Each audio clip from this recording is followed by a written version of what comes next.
हमारे विषय का नाम है, हमारे सब्जेक्ट का नाम है जीएस4 में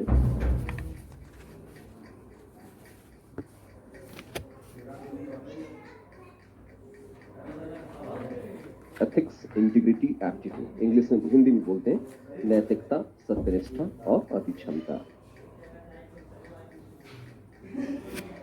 एथिक्स, इंटीग्रिटी, ठीक है। और आप सब जानते हैं इस पेपर को कहा जाता है, इसका कौन सा पेपर कहा जाता है? पेपर कहा जाता है।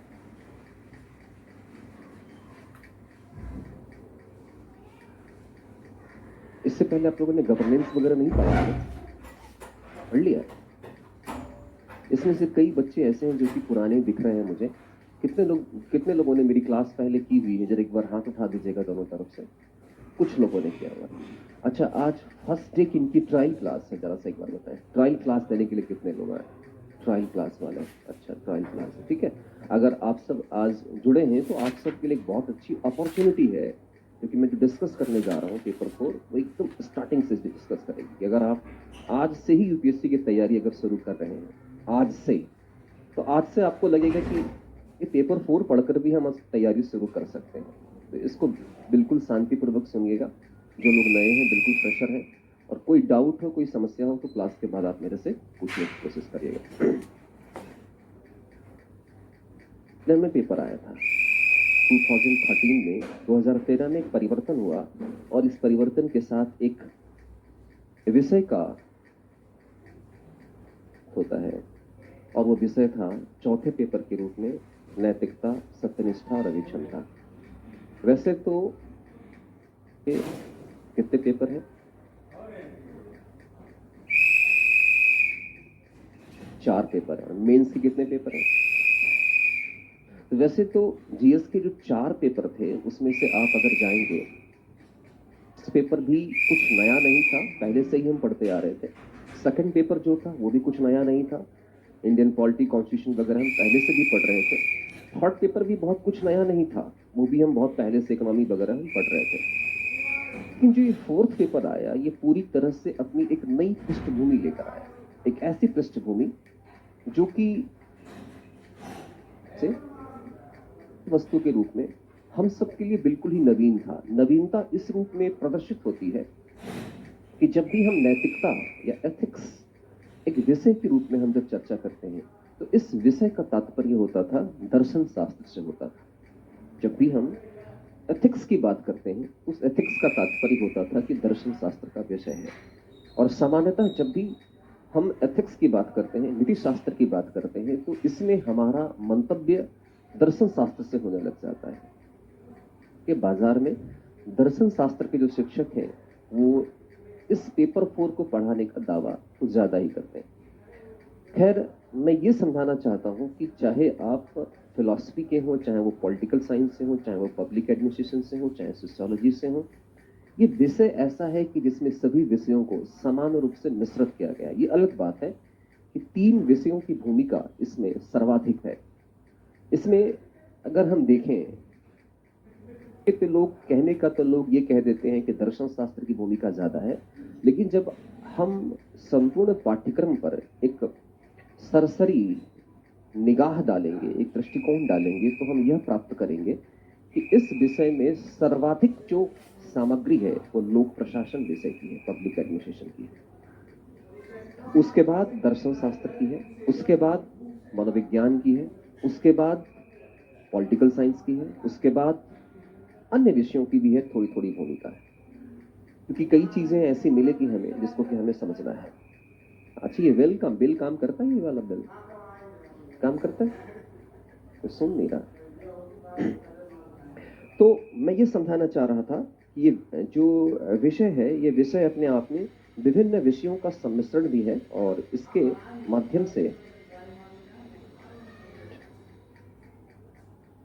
पावर पॉइंट स्लाइड्स वगैरह इसमें डाल लो, बात करते करते बेल काम नहीं करता।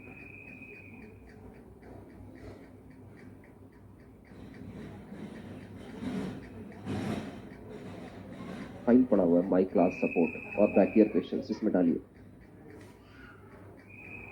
नहीं करता क्या? आप लोग को सुनाई नहीं पड़ रहा था? तो मैं ये कह रहा था कि जब भी चर्चा होती है तो चर्चा में ये कहा जाता है कि कोई कहता है फिलॉसफी का है, पेपर 4 पढ़ रहे हो तो दर्शन शास्त्र ऑप्शनल ले लो, कोई कह रहा है कि पॉलिटिकल साइंस ऑप्शनल ले लो, कोई कह रहा है पब्लिक एडमिशन ऑप्शनल ले लो। तो मैं यहीं पर आप सबसे विनम्र निवेदन करता हूं कि आप सब कभी भी इस गफलत में मत रहिएगा। पेपर 4 को देख करके कभी भी ऑप्शन का इसमें आप ले लीजिए, बैकईयर पेशेंस ले लीजिए, सपोर्ट ले लीजिए और आईएएस मेन सिलेबस ले लीजिएगा। तो क्या होता है कि कभी भी इस चीज को लेकर के आप किसी ऑप्शनल का चुनाव मत करिएगा और मेरे से आकर मत पूछिएगा, मैं यहीं पर आपको बता दूं। तो मैं ये बतलाना चाह रहा हूं, जब आप पेपर 4 को देखते हैं तो पेपर 4 को देखने के बाद आपको कई विषयों का सम्मिश्रण देखने को मिलेगा। तो हम पेपर 4 स्टार्ट करें हैं, पेपर 4 पढ़ने लगे, लगता है कि आप सबके पास सिलेबस होगा, आप सबके पास, है ना? तो अगर आप सबके पास सिलेबस है तो आप सबसे विनम्र निवेदन है कि अपना अपना सिलेबस अपने टेबल पर खोल करके रख लीजिए। अगर आपके पास सिलेबस है तो आप सब अपना अपना सिलेबस अपने टेबल पर खोल करके रख लीजिए। और नहीं है, कोई बात नहीं, मुझे पता है आज मैक्सिमम लोग, अधिकतम लोगों के पास पाठ्यक्रम नहीं होगा। मैं ये समझाना चाह रहा हूं, आज के बाद से एक चीज याद रखिएगा, सफल विद्यार्थी का सबसे पहला सूत्र जो होता है, वो पहला सूत्र इस बात से निर्धारित होता है कि वो यह जानता है कि उसे किस पाठ्यक्रम को किस तरह से कितना पढ़ना है। उस विद्यार्थी के लिए सफलता एक संदिग्ध विषय बन जाएगा, एक संदेहजनक विषय बन जाएगा, जिसे कि अपने पाठ्यक्रम की जानकारी नहीं हो। मुझे लगता है कि जब भी आप तैयारी करें, जब भी आप अपने प्रिपरेशन को स्टार्ट करें, तो सबसे पहले आपके पास आपका पाठ्यक्रम होना चाहिए। क्योंकि पाठ्यक्रम की भूमिका मैं ठीक वैसे ही मानता हूं जैसे कि कुरुक्षेत्र के मैदान में जब अर्जुन खड़ा होता है और अर्जुन के मन में विषाद और दुविधा भर जाता है और इस दुविधा में वो किंग कर्तव्य विमूढ़ हो जाता है, उसे इस बात की समझ होने लग जाती है कि दरअसल वो क्या करे और क्या ना करे। ठीक है, ठीक है। तो इस स्थिति में क्या करता है, इस स्थिति में ये रास्ता दिख,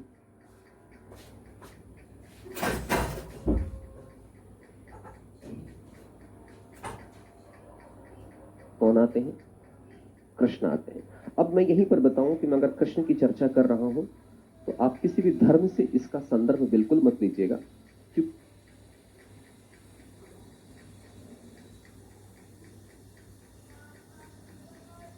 चर्चा करने का जो पर्याय है मेरा, वो इसलिए कृष्ण से है, गीता से है, या किसी धार्मिक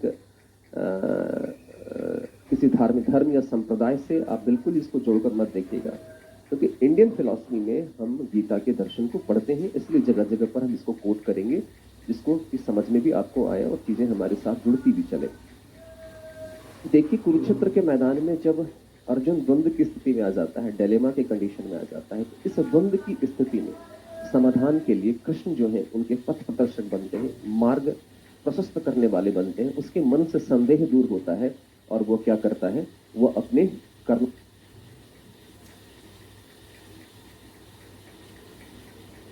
प्रवृत्त होता है। तो मैं भी ये समझाना चाहता हूं कि आप सब यहाँ बैठे क्यों हैं? आप सब यहाँ इसलिए बैठे हैं कि आप सबके मन में भी द्वंद्व है, आप सबके मन में भी संदेह है। इसी संदेह को दूर करने के लिए आप हमसे हमारे साथ जुड़े। तो आप कहेंगे क्या आपकी भूमिका कृष्ण की तरह है? बिल्कुल नहीं, मेरी भूमिका बिल्कुल कृष्ण की तरह नहीं, मैं कृष्ण नहीं हो सकता। लेकिन आपके साथ ही आपका कृष्ण प्रतिपल घूमता रहता है। अर्जुन को कुरुक्षेत्र के मैदान में जब युद्ध करना था तो उसे देखिए 100 कौरवों के सामने लड़ना था। आपके भी कौरव तैयार बैठे, जिसके समक्ष आपको युद्ध में प्रदर्शन करना है। जीएस के मेन से कितने पेपर हैं आपको पता है? हर पेपर में अप्रॉक्स लगभग कितना क्वेश्चन पूछा जाता है? 25, 20, 21, 22। तो अगर आप कुल मिलाकर देखिए तो लगभग 100 प्रश्न है। जैसे कुरुक्षेत्र के मैदान में 100 कौरव थे, वैसे ही यहाँ पर भी 100 प्रश्न हैं और इन 100 प्रश्नों का यदि समाधान आप दे जाते हैं तो सफलता आपको वरण करेगी। तो मेरा ये मानना है कि वह व्यक्ति कैसे सफल हो सकता है जिससे कि अपने पाठ्यक्रम का ज्ञान ना हो। वह व्यक्ति कैसे इस परीक्षा को उत्तीर्ण कर सकता हो जिसका कि मार्ग सही तरीके से सही दिशा में प्रशस्त ना हो। तो आपकी सही प्रशस्ति संभव हो सके, आप सही दिशा में प्रवृत्त हो सके, इसके लिए जरूरी है, इसके लिए आवश्यक है कि आपको पाठ्यक्रम की समझ होनी चाहिए और पाठ्यक्रम की समझ के लिए जरूरी है कि आपके पास पाठ्यक्रम होना चाहिए। दूसरी चीज, ये तो आपके रणनीति के लिए आवश्यक है, लेकिन मैं अपने संदर्भ में बता दूं, मैं आज से जो भी 20-25 दिन की जो भी क्लासेस चलेगी, इस पूरी कक्षा के दौरान मैं अपने पाठ्यक्रम से न 1% बाहर जाऊंगा और न 1% भी किसी तरह से कोई समझौता करूंगा, क्योंकि मुझे अपने पाठ्यक्रम को पूरा कराना है। नीति शास्त्र में आपको 250 मार्क्स में जो 250 अंक है, उसमें से कम 140 अंक आ सके, इसके लिए मुझे आपको तैयार कराना है। यहाँ पर मेरी भूमिका एक कोच की तरह है कि मुझे आपको इसके लिए प्रिपेयर करना है। तो इसके प्रिपरेशन के लिए, इसकी तैयारी के लिए जरूरी है कि मैं हर चीज को, हर विषय वस्तु को किस तरह से लेकर चलूं, अपने पाठ्यक्रम के अनुसार लेकर चलूं। तो ये जानकारी होनी चाहिए आपको कि सामने वाला जो व्यक्ति है वो हमें क्या पढ़ा रहा है, सामने वाला व्यक्ति किस टॉपिक को पढ़ाया, सामने वाले व्यक्ति ने कितने टॉपिक फिनिश किए, सामने वाले व्यक्ति ने जो हमें पढ़ाया उससे क्या हमारा सारा लेक्चर कंप्लीट हो गया। तो हम क्या करते हैं, हम सबकी आदत क्या होती है,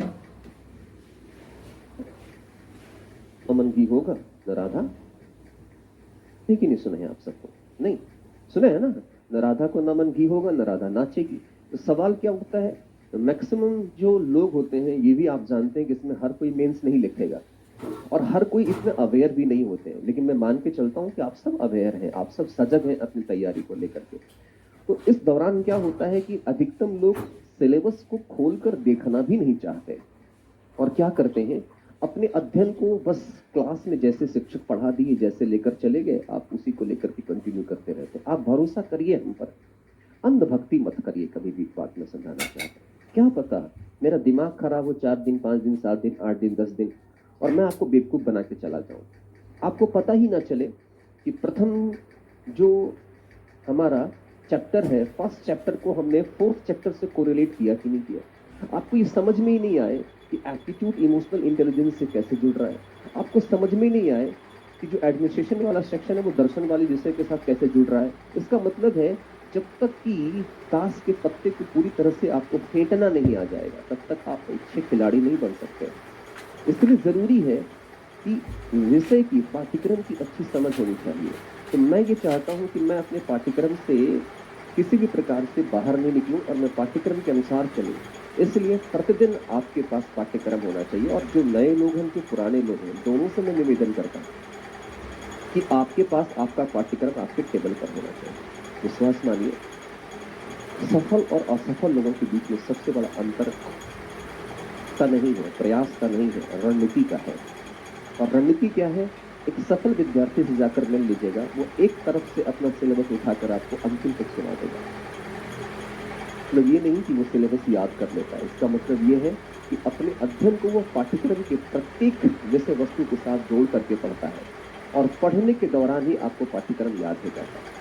क्योंकि जब एक एक विषय पर आप पूर्ण रूप से संतुलन स्थापित कर लेंगे तो स्वतः आपके अंतर्गत वो पाठ्यक्रम प्रवेश करने लग जाएगा। तो मेरा ये मानना है और आप भी ये समझ रहे होंगे।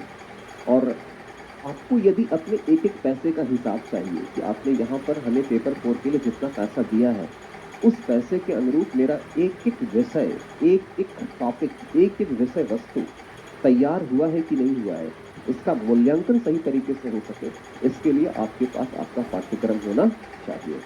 तो सबसे पहली बात, कल से आपके पास, आप सबके सामने टेबल पर पाठ्यक्रम होना चाहिए, सबके पास पाठ्यक्रम होना चाहिए। मैं किसी को छोड़ूंगा नहीं, चीजों के मामले में बड़ा सख्त हूँ। तो आप इसे कबीर की बानी समझ करके मत सुनिए कि सुन लिए और रख दिए। इसलिए भी बता रहा हूँ आपको, यदि आप पाठ्यक्रम लेकर नहीं आएंगे, यदि आप पाठ्यक्रम लेकर नहीं आएंगे, कितने लोग पुराने लोग हो, जरा हाथ खड़ा करो, कितने लोग पुराने लोग, पुराने लोग जिन्होंने मुझसे पढ़ा हुआ है, जरा हाथ खड़ा करो। जिन्होंने मुझसे पढ़ा हुआ है, तो मेरी क्लास की हुई है, तो पार्टिकुलर अगर सिलेबस ना हो तो क्या मेरी क्लास कर पाओगे? नहीं कर सकते हो। क्यों नहीं कर सकते हो? प्रतिदिन हम क्या करते हैं, तो बोल दो। बात है। अब प्रतिदिन हर चैप्टर को दूसरे चैप्टर से कोरिलेट कराते हैं, और उस वक्त अगर आपके पास सिलेबस नहीं होगा, बगल वाले का मुंह देखेंगे आप, आपको अच्छा नहीं लगेगा। एक दिन भी ऐसा नहीं होगा कि हम सिलेबस नहीं खोलेंगे, तो कहेंगे क्या करेंगे सिलेबस से? मैं कमांड करा दूंगा कि आपको लगेगा कि पेपर जिस दिन खत्म होगा ना विषय, उस दिन आप मेरा मूल्यांकन करिएगा, अपने विषय का मूल्यांकन करिएगा और बोलिएगा ये इस विषय को रख दो, इस विषय को जिस दिन मेंस देने जाएंगे उसके 15 दिन पहले पढ़ेंगे। तो हम ये चाहते हैं जिस रास्ते से हम होकर जाना है, हमें जहां से गुजरना है, से हमें गुजरना है, उसके हर मील के पत्थर से हमारी मुलाकात हो, ताकि हमारी दिशा और हमारी दशा दोनों सही तरीके से समझ सके। तो आप सबसे करबद्ध निवेदन है कि कल से आप लोग क्या लेकर के आएंगे, क्या लेकर आएंगे? आप लोग ही बोलिए, आपकी आवाज अंतर मन तक पहुंचती है, मत सोचिए कि नहीं पहुंचती है। अब सोचे एक दिन क्लास इधर लेंगे, एक दिन रिकॉर्डिंग इधर से ही होती है, ये दिक्कत है। तो आप सब सिलेबस लेकर के आएंगे, आपके लिए फायदे में, आपके लिए फायदेमंद रहेगा। दूसरी चीज कहना चाहता हूं आप सबको कि सिलेबस तो ले आएंगे, ये बताइए क्या चाहते हैं, आपको क्या लगता है इस क्लास में, सिर्फ इस कक्षा में सिर्फ आप मेरे भाषण सुनने के लिए आए हैं, नोट्स तैयार करने के लिए आए हैं, या आंसर राइटिंग करने हैं? क्या करने के लिए आए? हमारा मुख्य मकसद क्या है, हमारा मुख्य उद्देश्य इस क्लास का क्या है? नोट्स तैयार करना या आंसर राइटिंग करना? Answer writing. चीज हमें सफल बनाए, बात को अपने हृदय में रचा बसा लीजिए कि आंसर राइटिंग ही हमें सफल बनाएगा। इसमें नोट्स लिखने से, नोट्स को भर लेने से कुछ नहीं होगा। आप हमें इसलिए पैसा देते हैं ताकि आप सक्षम हो सके प्रश्नों के उत्तर देने में, और मेरा कर्तव्य है, मेरा यह दायित्व है कि मैं आपको उत्तर लेखन की प्रक्रिया में मजबूत कर सकूं। तो एक बात बताइए, पढ़ने के बाद हमें अपना क्वेश्चन बैंक खोलना चाहिए या हर टॉपिक के साथ अपना क्वेश्चन बैंक खोलना चाहिए? चाहते हैं ना? आप चाहते हैं ना कि जिस टॉपिक को हम पढ़ें उस टॉपिक के साथ उसके क्वेश्चन आंसर को हम बनाते चलें, चाहेंगे ना? ना? तो मैं ये समझाना चाह रहा हूं, देखिए उधर वाले भी इधर मुंह करके बैठा करिए। इधर आता है क्या मेरा फोटो? आता है? इधर किया करिए, हम आप लोगों को देख रहे हैं, हम आप लोगों को देख कर थोड़ा सा ऐसे टिल्ट होकर के बैठो, हम आपको देख रहे हैं। आगे बेंच वाले थोड़े सरकाइए, तो आगे बेंच वाले थोड़ा सरक के आइए, सामने आइए, थोड़ा सरक के आइए सामने, ताकि हम आप देखते रहें, आप भी हमें देखें, हम आपको देखते रहें। तो समझिएगा, तो इसका मतलब ये है, मैं समझाना चाह रहा था कि इस क्लास का मकसद सिर्फ और सिर्फ नोट्स तैयार करना नहीं है, इस क्लास का मकसद होगा आंसर राइटिंग करना। तो आज से इस क्लास के अंदर प्रवेश करिएगा, तो इसको आप क्लासरूम मत सोचिएगा, ये प्रैक्टिस रूम है। मैं ये कोशिश करूंगा कि अपने 20 से 25 दिन की कक्षा में कम से कम आपको नहीं तो 60 से 70 क्वेश्चन का मैं आंसर राइटिंग फॉर्मेटिंग करा दूंगा। 70 क्वेश्चंस के आंसर राइटिंग मैं करा देता हूँ, हर क्लास में करा देता हूँ। इतना विश्वास से मैं इसलिए बोल रहा हूँ कि मैं कराता हूँ, क्योंकि प्रतिदिन 3 से 4 दिन के बाद से हम आंसर राइटिंग स्टार्ट कर देंगे। तो हम ये चाहते हैं कि आप अपने आंसर राइटिंग को कर सकें, आप प्रश्नों की प्रकृति को समझ सकें, आप प्रतिदिन इस कक्षा में प्रश्नों के साथ अभ्यास करते हुए स्वयं को सक्षम बना सकें, सबल बना सकें। इसलिए पाठ्यक्रम के साथ साथ आपके पास प्रतिदिन आपके होना चाहिए, बैंक होना चाहिए। आप किसी भी पब्लिकेशन का ले सकते हैं, लेकिन मैं आप सबको इस बात का परामर्श दूंगा कि आप पेपर मत ले लीजिएगा। कई लोग क्या करते हैं, सॉल्व पेपर ले लेते हैं। तो आप कह रहे होंगे, अच्छा सॉल्व पेपर आप इसलिए मना कर रहे हैं कि हम आंसर देख लेंगे तो आप उल्टा पुल्टा पढ़ा लें, हम चेक ना कर लें। आप ऐसी बात नहीं, आप सॉल्व पेपर यदि ले लेंगे, सॉल्व पेपर मतलब समझते हैं ना, उत्तर लिखा हुआ उसमें पूरा रहता है। अगर आप सॉल्व पेपर ले लेंगे उस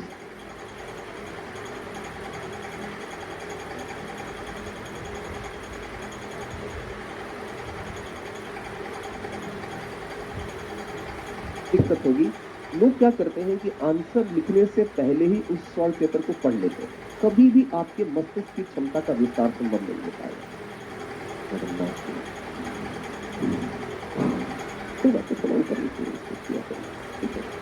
तो क्या होता है कि देखिए मैं अगर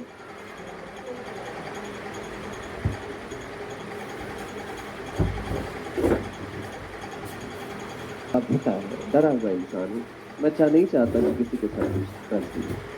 तो मैं ये समझाना चाह रहा था कि जो हमारी आंसर राइटिंग, क्या मैं किससे बात कर रहा था, सॉल्व पेपर।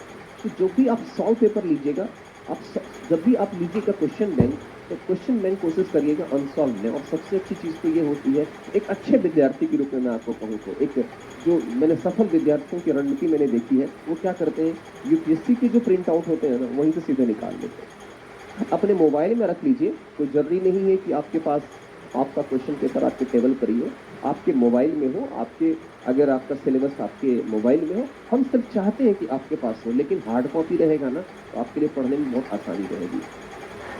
उनसे ही आपके टेबल पर क्वेश्चन बैंक होना चाहिए।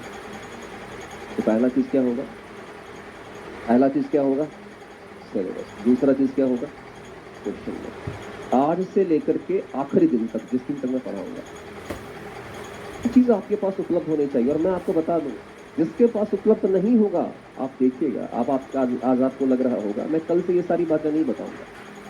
जिसके पास ये उपलब्ध नहीं होगा, आप बगल वाले का चेहरा देखने के अलावा कुछ मत करेंगे, क्योंकि मैंने यहाँ पर तो डिस्टेंसिंग भी मेंटेन कर रखा हूँ। मैं सटने नहीं दूंगा बगल वालों की, जरा सा मुंह दिखाना, आपको दिक्कत हो जाएगी। इसलिए आज ही जाकर के क्या लीजिएगा, क्वेश्चन बैंक। अगर है तो कोई बात नहीं, सॉल्व पेपर मत लीजिएगा।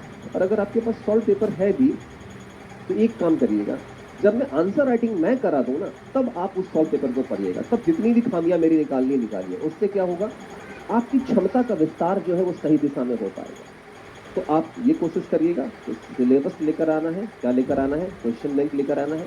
प्रतिदिन हम अभ्यास करेंगे, आंसर राइटिंग करेंगे ना, अरे करेंगे, आवाज नहीं आई उधर से, हाँ। तो प्रतिदिन हम आंसर उत्तर लेखन हम करेंगे, साथ में आंसर राइटिंग करेंगे। दूसरी चीज ये बताइए, जब हम आंसर राइटिंग प्रतिदिन करेंगे, तो हमारे पास क्या होना चाहिए, हमारे पास एक नोट्स होना चाहिए, जिसमें कि हम नोट्स तैयार कराएंगे आपको, राइट। लेकिन दूसरा एक चीज और होना चाहिए। लोग पता है क्या करते हैं, अच्छे अच्छे विद्यार्थी, जैसे कि अभी कई मेंस यूपीएससी के मेंस देने वाले थे, उन सबको गाइड कर रहा था, और पीसीएस के मेंस देने वाले गाइड कर रहा था। मैंने एक कमाल की चीज देखी है इनमें, ये रणनीतिकार बड़े अच्छे हैं। क्योंकि एक्चुअल में एक सफल सिविल सेवक जो होता है, एक अच्छा रणनीतिकार होता है। उसे वास्तव में व्यवस्था में जाकर रणनीति का ही निर्माण करना है, रणनीति का ही सही तरीके से क्रियान्वयन करना है। तो इस संदर्भ को ध्यान में रखते हुए मुझे लगता है कि यह गुण, यह मनोविज्ञान अभी से आपके मस्तिष्क में उपलब्ध हो तो ज्यादा बेहतर रहेगा। हमेशा एक बात याद रखिए, उन लोगों को मैंने क्या देखा है कि आंसर राइटिंग उन्होंने पिछले जो कर रखे हैं, 1 साल पहले, 1.5 साल पहले जो आंसर राइटिंग हर विषय की किए हुए हैं, तो मैं जब इनके संपर्क में आया तो मैंने ये देखा कि इन्होंने एक आंसर राइटिंग की अलग कॉपी बना रखी है। इनके पास क्या है, इन्होंने एथिक्स में 50 से 60 क्वेश्चन लिख रखे हैं, तो उसकी अलग कॉपी है इनके पास। एग्जामिनेशन के टाइम वो क्या कर रहे हैं, नोट्स को पढ़ रहे हैं। नोट्स को पढ़ने के बाद वो ज्यादातर किस पर समय व्यतीत कर रहे हैं, उत्तर लेखन जो उन्होंने पहले किया था उसको बार बार पढ़ रहे हैं। क्यों पढ़ते हैं, तो मैं अपना अनुभव बताता हूँ वो क्यों पढ़ते हैं। उनसे पूछे गए संदर्भ के आधार पर मैं आपके सामने ये प्रमाण रख रहा हूँ। उनके इस प्रमाण के पीछे जो सबसे बड़ा कारण है, सबसे बड़ा जो आधार मुझे मिला, वो ये मिला कि वो कहते हैं कि जब मैं नोट्स पढ़ लेता हूँ तो कंटेंट हमारे दिमाग में आ जाता है, लेकिन अपने लिखे गए उत्तर लेखन जो अभ्यास हमने 1 साल 1.5 साल पहले किया था, जो भी आंसर राइटिंग किया था 50, 60, 70, 80, 90, उसको पढ़ने से क्या होता है, मुझे ये मालूम चलने लग जाता है, मुझे इस बात की सजगता आ जाती है कि उत्तर लेखन की प्रक्रिया में मेरा कौन सा बिंदु कमजोर है, कौन सा बिंदु मजबूत है, कहां पर मैंने इस विषय में मुख्य रूप से गलतियां करने की कोशिश की है, कहां कहां पर प्रायः मैं चूक जाता हूं। तो उन सब के प्रति जब मैं सजग हो जाता हूं, एक बात बताइए, जब वो बंदा क्लास में, जब वो एग्जामिनेशन हॉल में आंसर राइटिंग करने जाएगा, उस वक्त वो डर नहीं रहा होगा, वो अपने प्रत्येक प्रतिपल वह अपनी सक्षमता के प्रति सजग होगा, प्रतिपल वह अपनी असक्षमता के प्रति सजग होगा, वो अपनी सीमाओं के प्रति सजग होगा। वही व्यक्ति को ले आता है 140, 150 मार्क्स। ये मेरे लिए सौभाग्य का विषय रहा है। जब यहाँ सबसे पहला एथिक्स का बैच इंग्लिश मीडियम का हुआ था, सौम्या पांडे का, उस बैच को मैंने पढ़ाया था। उसके बाद मैंने इंग्लिश मीडियम यहाँ पे छोड़ दिया। तो मैं उसकी भी बात बता रहा हूँ, उसकी भी रणनीति यही थी। उसने तो हद कर दिया था, 150 क्वेश्चन लिखा था उस समय। जबकि मात्र हमारे पास 2 या 3 साल के पेपर थे। 150 क्वेश्चन हर पेपर में, 150-200 आंसर राइटिंग हर पेपर मैटर करता है। तो मैं ये समझाना चाह रहा हूं आप सबको कि आपके पास एक अलग कॉपी रखिएगा, एक नोट्स की कॉपी भी लेकर आइएगा और एक अलग कॉपी रखिएगा। देखा है ना, यूपीएससी वाला कॉपी मिलता है ना आप सबको, तो एक अलग कॉपी लेकर आइएगा, 2 कॉपी लेकर आइएगा कल से। हो सकता है 2-3 दिन 4 दिन के बाद आंसर राइटिंग स्टार्ट करें हम, तो उस दिन से काम है, लेकिन कल लेकर आइएगा। उससे क्या होगा, जब ये क्लास खत्म हो रही होगी ना, मेरा मूल्यांकन आप एक जगह से मत करिएगा कि मैंने नोट्स कितना अच्छा तैयार करवाया।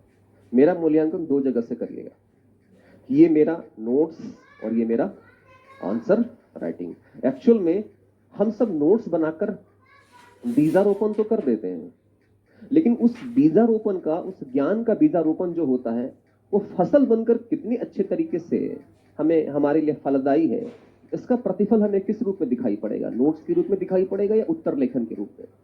उत्तर लेखन के लिए। तो आज से नोट्स के लिए भी आपके पास होनी चाहिए अलग कॉपी, और आंसर राइटिंग के लिए भी अलग कॉपी। मैं रोज नहीं बताऊंगा, ये स्ट्रैटेजी है जिसको मैं आपसे डिस्कस कर रहा हूं, क्योंकि मैं कराऊंगा आप सबको। तो वो भी लेकर आइएगा, उससे क्या होगा, एक संग्रह बना रहेगा, और देखिएगा उसमें क्या फायदा होने वाला है।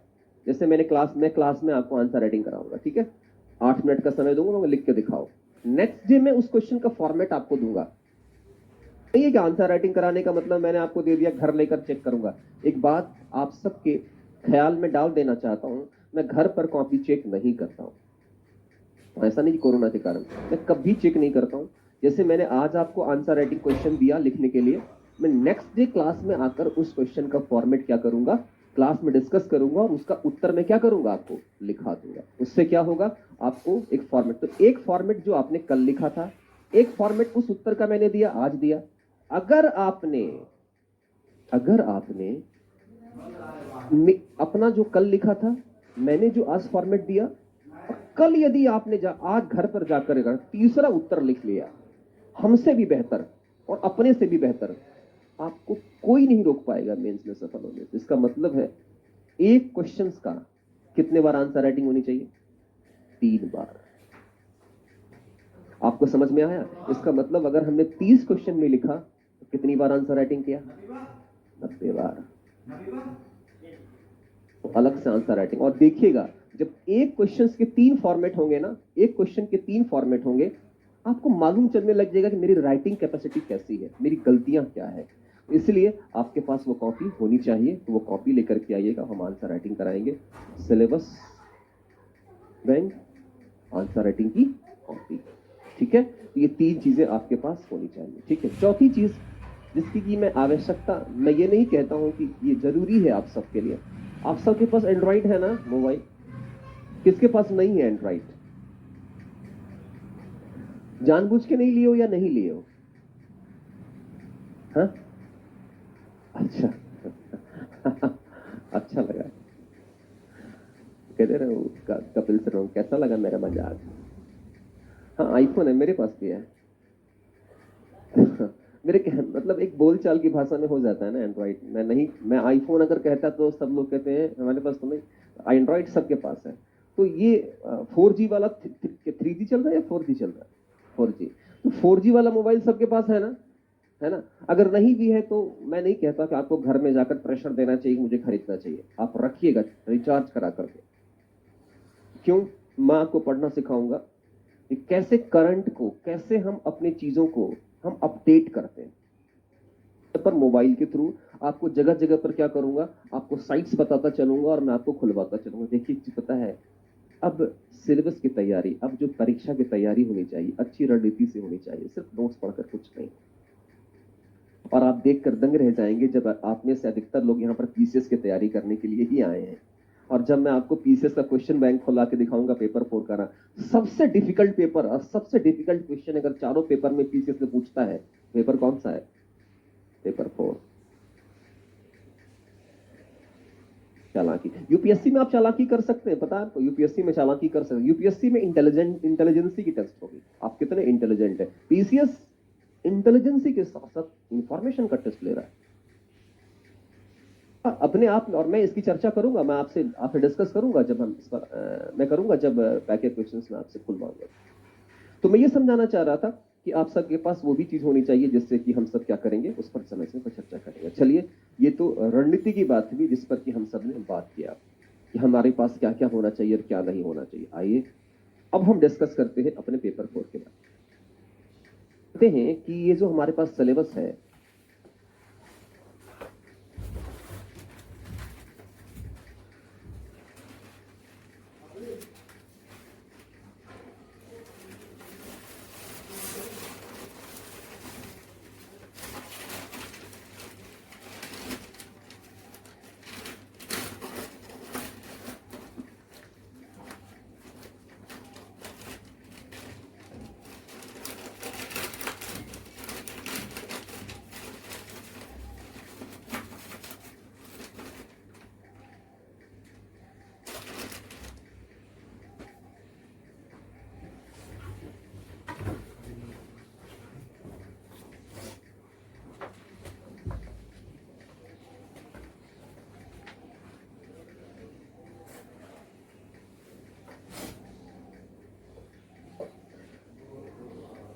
आप लोगों का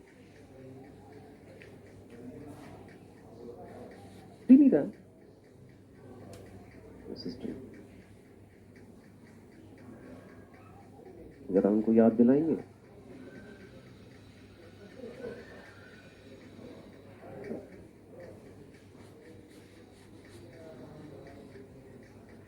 दिख नहीं रहा है, सो नहीं हो रहा है।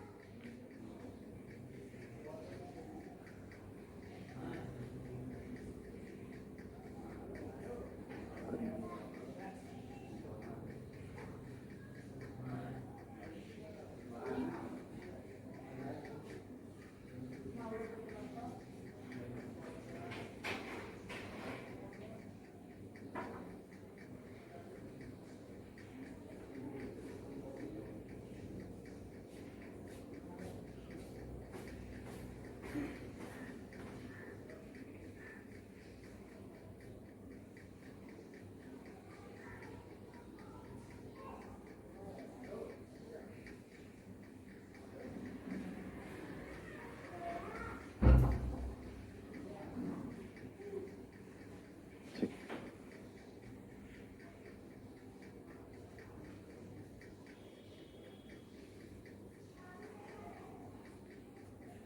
ठीक है।